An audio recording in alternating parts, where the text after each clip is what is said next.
Mahakama Kuu imetoa uamuzi unaotajwa kuwa wa kihistoria, ikimhukumu afisa wa polisi Ali Ahmed Mohamed kifungo cha miaka 30 jela kwa mauaji ya afisa wa magereza yaliyotokea mwaka wa 2024. Mahakama ilibaini kuwa afisa huyo alitumia silaha yake ya kazi katika tukio hilo la mauaji.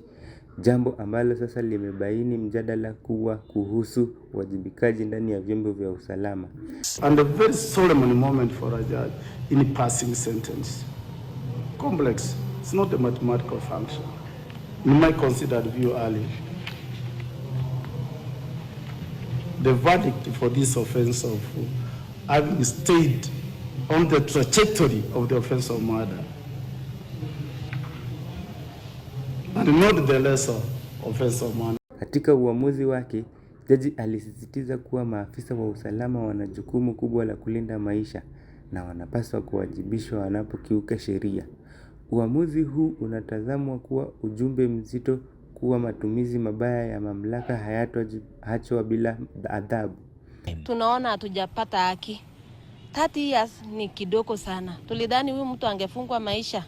Sasa huyu mtu atakuwa gerezani na watu yake ama familia yake watakuwa wanamtembelea. Sisi wetu wako ndani ya mchanga. Hatujai muona tangu aende na hatutawahi muona. Hiyo tu ndio inatuhuzunisha. Tuko na utamaduni yetu. Sisi taenda pale kwa kaburini ya hii mtu na kusunguka tukiita wazee wa kila aina. Na kuomba Mungu. Najua sheria ya Mungu ile 10 nasema usiue.